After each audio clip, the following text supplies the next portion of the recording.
మీ ఎలాంటి వ్యాపార ప్రకటనలకైనా వెంటనే మా ఛానల్ సంప్రదించండి. ప్రేక్షకులందరూ నమస్కారం. ఈ రోజు మన స్టూడియోలో ప్రముఖ ఆధ్యాత్మికవేత్త వేదిక్ ఆస్ట్రాలజర్ గోనుగొంట్ల సురేష్ బాబు గారు ఉన్నారు. గురుగారితో మాట్లాడేద్దాం. నమస్కారం గురుగారు. మణికంఠ గారు నమస్కారం అండి. సో అక్టోబర్ మాసం విశేషంగా కుంభరాశి వాళ్ళకి ఏ విధంగా కలిసి రాబోతుంది? మనకి విజయదశమి ఉంది, దీపావళి ఉంది. ఈ పండుగలు వినియోగించుకుని ఎలాంటి అదృష్టాన్ని వీళ్ళు పొందవచ్చు? ఓవరాల్గా వీళ్ళ టైం ఎలా నడుస్తుంది ప్రజెంట్?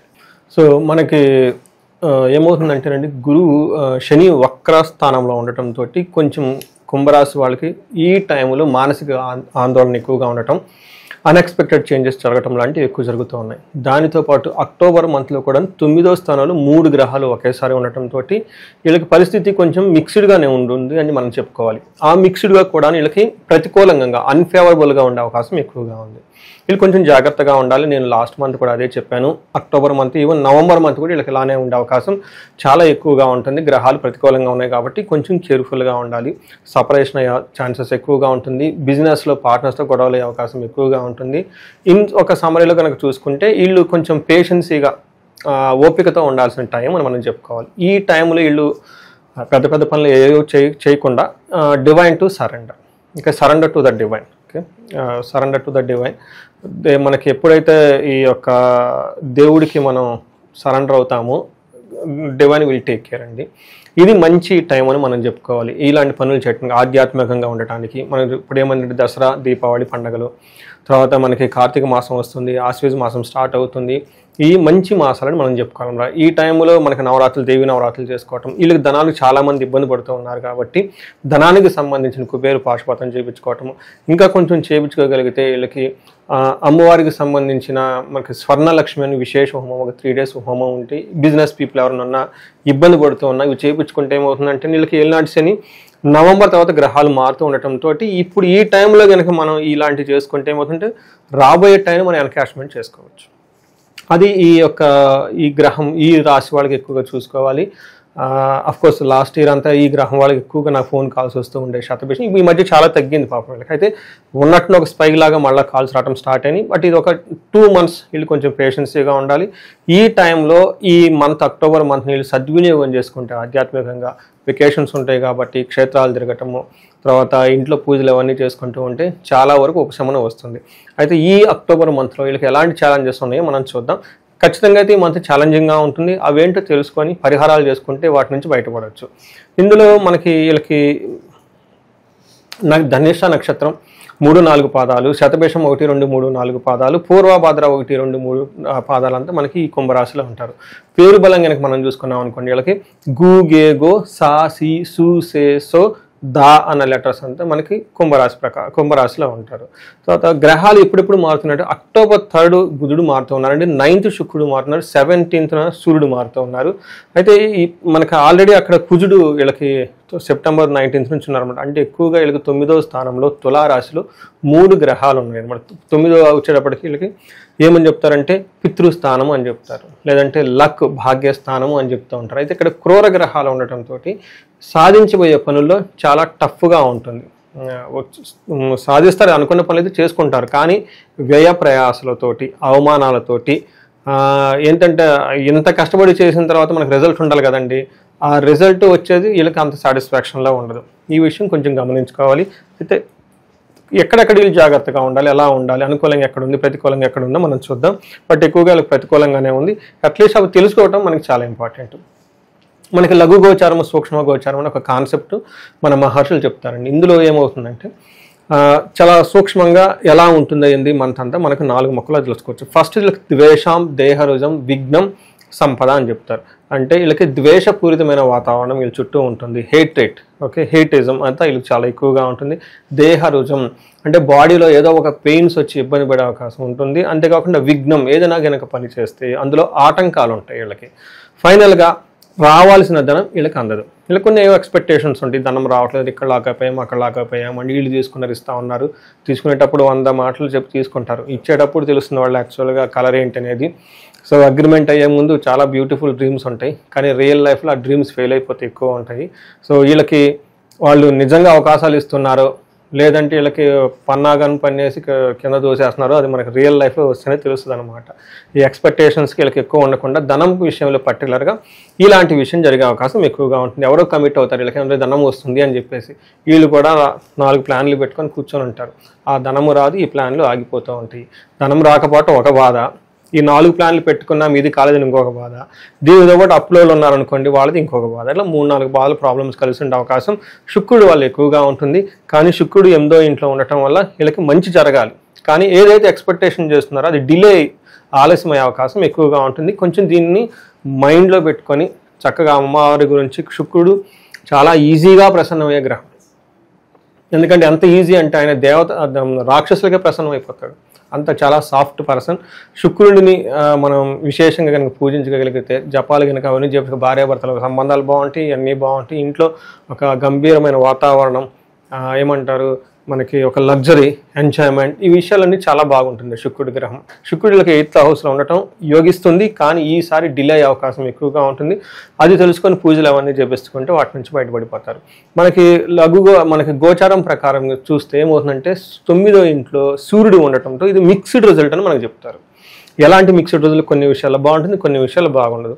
ఏ విషయంలో బాగుంటుందంటే ఓవరాల్గా సూర్యుడు 9వ ఇంట్లో నుండి 3వ ఇంట్లో దృష్టి చూడటం వల్ల వీళ్ళకి సంబంధించిన టాలెంట్ కానివ్వండి, వీళ్ళకి సంబంధించిన రిస్క్ టేకింగ్ ఎబిలిటీస్ కానివ్వండి, వీళ్ళకి సంబంధించిన ఏదైనా ఎఫర్ట్స్ కానివ్వండి, కమ్యూనికేషన్, స్పీకింగ్, ఇట్లాంటి విషయాల్లో చాలా పర్ఫెక్ట్గా క్లీన్గా ఉంటారు.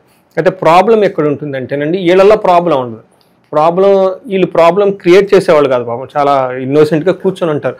బట్ వీళ్ళ చుట్టూ ఉన్న వాళ్ళు వీళ్ళకి ప్రాబ్లమ్స్ క్రియేట్ చేస్తారు. వీళ్ళు తట్టుకుంటారు, కానీ 10 మందికి టామ్ అని చెప్పేసి వీళ్ళ మీద బ్లేమిల్ చేసేస్తే ఎక్కువ ఉంటారు. ఇది ఈ టైంలో వీళ్ళకి ఎక్కువగా పడే అవకాశం ఎక్కువగా ఉంటుంది.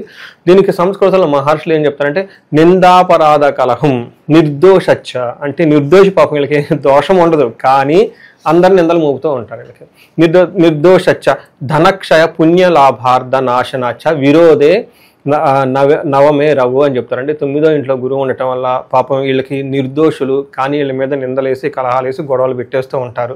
వీళ్ళకి ఏమవుతుందంటే ధనక్షయం, ధనం కూడా కోల్పోతారు. అంతేకాకుండా పుణ్య లాభార్థం, మంచి ఉద్దేశంతో, నిజంగా 100% మంచి ఉద్దేశంతో ఒక పని చేయాలని ట్రై చేస్తారు, రిజల్ట్ రాదు. రెండోది అనవసరంగా ఈ పని ఎందుకు చేశామని చెప్పేసి నిందలు వచ్చేస్తాయి. ఈ అవకాశం ఇలాంటివి ఎక్కువగా ఉంటుంది. బట్ ఓవరాల్గా మంచి జరుగుతుంది. నేను అదే చెప్పింది, వీళ్ళు చేసిన కష్టపడి మంచిగా చేస్తారు, కానీ ఈ మధ్యలో చాలా ఫ్రిక్షన్ వీళ్ళు ఫేస్ చేయాల్సిన అవసరం చాలా ఎక్కువగా ఉంటుంది.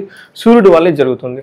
అయితే వీళ్ళకి 9వ ఇంట్లో కుజుడు ఉండటం వల్ల లాస్ట్ మంత్ రిజల్ట్ ఫలితాలు ఆల్మోస్ట్ వీళ్ళకి సిమిలర్గా ఉంటాయి.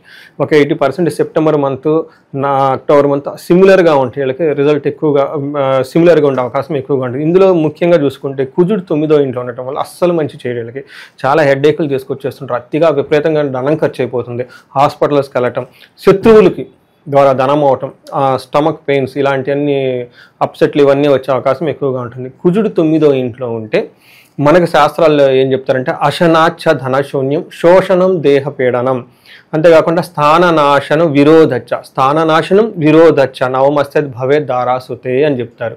అందులోని వీళ్ళకి ఏమవుతుందంటే శని రెట్రోగేట్ వాపసు రావాల్సి ఉంటుంది. అంటే వదిలిపెట్టి ఈ రాశిని మళ్ళీ వెనక్కి రావడంతో ఒక ప్రాబ్లం, గురువు సపోర్ట్ ఇవ్వడం రెండో ప్రాబ్లం. ఈసారి ఈ గ్రహాలు కూడా వీళ్ళకి ఇబ్బంది పెడుతూ ఉన్నాయి. ఇందులో మనకి ఏం చెప్తారంటే అన్న వస్త్రాలకు కూడాను ఒక్కోసారి కటకటలాడే సిచ్యువేషన్స్ రావచ్చు, శరీరం అంతా ఎండిపోయినట్టు ఉంటుంది. అంతేకాకుండా ఒళ్ళంతా నొప్పులు, స్థాన భ్రష్టత్వం, జాబులు కోల్పోవటం, లేదంటే పలుకుబడి కోల్పోవటము, లేదంటే వీళ్ళకి ఎందుకు ఇన్సిగ్నిఫికెంట్ పర్సన్ అంటారు అనమాట. ఎలాంటి విలువ లేని ఒక ప్రదేశంలో వీళ్ళు ఉండి రావటం, అక్కడ వాళ్ళతో మాటలు అనిపించుకునే సిచ్యువేషన్స్ ఎక్కువగా ఉంటుంది. ఉపయోగం ఏమీ లేదు కానీ వీళ్ళు వెళ్తారు, వీళ్ళు అంటుంటారు. ఈ టైప్ సిచ్యువేషన్ జరిగే అవకాశం ఎక్కువగా ఉంటుంది. ఇది కొంచెం ఆలోచించుకొని జాగ్రత్తగా ఉండాల్సిన టైం. శుక్రుడు 8వ ఇంట్లో జనరల్గా మంచి చేస్తారు, కానీ విపరీత వేద ఉండటంతో ఇందాక మనం చెప్పుకున్నట్లు రావాల్సిన ఏమైనా గనక ఉంటే అవి రాకుండా ఇబ్బంది పడిపోతూ ఉంటారు. మనకు సంస్కృతంలో మహర్షులు ఏం చెప్తారంటే దుఃఖానాశ మహాసౌఖ్యం బంధుమిత్ర సమాగమ రాజదర్శనం అర్ధప్రాప్తి రష్టమస్తే భృగునందనే అని చెప్తారు. అంటే 8వ ఇంట్లో శుక్రుడు ఉంటే జనరల్గా దుఃఖం పూరితమైన ఉంటే అదంతా దుఃఖం పోతుంది. అయితే చాలా సౌఖ్యంగా ఉంటారు, బంధువులతో అంతా కలిసి ఉంటారు, రాజదర్శనమాప్తి. ఎంప్లాయీస్ కనుక ఎవరైనా కనుక mid level, C level, high example ఉన్న గవర్నమెంట్ అఫీషియల్స్ ఉన్న, పొలిటీషియన్స్ ఉన్న, ఈ టైంలో గవర్నమెంట్ అఫీషియల్స్ని ఎక్కువగా కలవటం, బాస్ని ఎక్కువగా కలవటము, లేదంటే వీళ్ళ బాస్ వాళ్ళు రావటము, వీళ్ళ వర్క్ అంతా ఓవర్ వ్యూ చేయటం, తద్వారా వీళ్ళకి అప్రిషియేషన్స్ రావటము, ఇవన్నీ జరిగే అవకాశం ఎక్కువగా ఉంటుంది. టయానికి మంచి ఫుడ్ అయితే తీసుకొని చక్కగా ఉంటారు. ఇక ఈ రాశిలో ఏ నక్షత్రాల వాళ్ళు ఉంటారు, స్పెసిఫిక్గా వాళ్ళకి ఎలా ఉండదు? నక్షత్రాలు ధనిష్ట, శతభిషం, పూర్వభాద్ర 3 నక్షత్రాలు ఉంటాయి. ఇందులో ధనిష్ట వాళ్ళకి చూసుకున్నారనుకోండి కొంచెం పాజిటివ్గా, కొంచెం నెగిటివ్గా కూడా ఉంది. మనం డీటెయిల్గా చూసుకుంటే ధనిష్ట నక్షత్రం వాళ్ళకి ఫస్ట్ దరిద్రము, దేహపీడనం అని చెప్తారు. అంటే శారీరకంగా హెల్త్ బాగుండదు, ఫైనాన్షియల్గా ఇబ్బంది ఉంటుంది. మూడోది అతి భయం, ఏదో ఒక సిచ్యువేషన్తో భయపడాల్సిన దానికంటే ఎక్కువగా భయపడిపోతూ ఉంటారు. నాకు వచ్చే కాల్స్ కూడా అవే వస్తాయి. అంటే మార్నింగ్ కూడా ఒక కాల్ వచ్చేసింది, అంటే భయపడిపోతున్నానండి, మళ్ళీ ప్రాబ్లం అవుతుంది, అమ్మ ఒక 2 నెలలు ఆగంటే ఏం కాదు, ఎందుకంటే శని ఇబ్బందులు పెడతాడే కానివ్వండి కట్ చేయడు, కట్ చేసే ప్లానెట్స్ వేరే ఉంటాయి. అందుకని ఈ అతిగా భయపడొద్దండి, చాలా ధైర్యంగా ఉండటం చాలా ఇంపార్టెంట్. ఏదో కొంచెం లోపం ఉంటుంది, దాన్ని మరీ కొండంతలు చేసుకున్నట్లుగా ఉండకూడదు అని నేను చెప్తూ ఉంటాను అనమాట. అలాగే పరాభవం, అవమానాలు జరిగే అవకాశం అది సహజంగా ఉంటుంది వీళ్ళకి.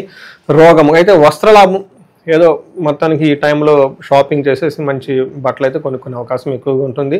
శతభిషం నక్షత్రం వాళ్ళకి అగైన్ వీళ్ళకి ఫైనాన్షియల్ క్రైసిస్, దరిద్రము, అతి భయము, పరాభవము, రోగము. శతభిషం నక్షత్రం వాళ్ళు కొంచెం జాగ్రత్తగా ఉండాలి. ఎందుకంటే ఈ కుంభరాశిలో 4 పాదాలు ఉన్న నక్షత్రం ఏదైనా ఉందంటే అది శతభిషాన్ని అని మనం చెప్పుకోవాలి. ఎందుకంటే ఫుల్ ఫ్లెడ్జ్ వీళ్ళకి ఇంపాక్ట్ ఎక్కువ ఉంటుంది. మంచున్న అలానే ఉంటుంది, చెడున అలానే ఉంటుంది అన్నమాట. ఈసారి వీళ్ళకి ఏ విషయంలోనే అనుకూలంగా లేదు కాబట్టి కొంచెం జాగ్రత్తగా ఉండటం ఎంతైనా అవసరం. పూర్వభాద్ర నక్షత్రం వాళ్ళకి దరిద్రము, అతి భయము, పరవాసము, రోగము. అయితే ఒక్క విషయంలో ఇంపార్టెన్స్ అని పూర్వభాద్ర నక్షత్రం వాళ్ళకి ఫస్ట్ 1 వీక్లో రాజ్య లాభము, ఏదో కొంతమందికి ఖచ్చితంగా అంటే వాళ్ళ ఇండివిజువల్ చార్ట్లో దశాభుక్తి కనుక బాగుంటే వీళ్ళకి ప్రమోషన్స్ వచ్చే అవకాశం కూడా ఎక్కువ ఉందండి. ఇది పూర్వభాద్ర నక్షత్రం వాళ్ళు ఎక్స్క్లూజివ్గా ఎవరైనా కనుక వీడియో కనుక చూస్తుంటే ఒక్కసారి పర్సనల్ జాతకం కూడా చెక్ చేసుకుంటే ఏదైనా చిన్న చిన్న దోషాలు ఉంటే అవి క్లీన్ చేసుకుంటే ప్రమోషన్స్ వచ్చే అవకాశం ఇంకా ఎక్కువ ఉంటుంది. ఎందుకంటే గ్రహాలు అనుకూలంగా ఉన్న కొన్నిసార్లు మన యొక్క యాక్షన్ కూడా చాలా ఇంపార్టెంట్ ఉంటుంది. ఆ గ్రహాలకు అనుగుణంగా మనం ఉండాలి. ఎందుకంటే గ్రహాలు అనుకూలంగా లేవు, కొన్నిసార్లు మనం కూడా అనుకూలంగా లేకపోతే ఎలా ఉంటుంది, ఇవి చెక్ చేసుకోవడం చాలా ఇంపార్టెంట్. శతభిష నక్షత్రం వాళ్ళకి, పూర్వభాద్ర నక్షత్రం వాళ్ళకి గాయాలయ్యే అవకాశం ఎక్కువగా ఉంటుంది. కొంచెం కేర్ఫుల్గా ఉండటం ఎంతైనా అవసరం అండి. ఇక విశేషంగా ఎలాంటి పరిహారాలు ప్రజెంట్ వీళ్ళకి బాగా అవసరం అంటారు సార్ వీళ్ళకి?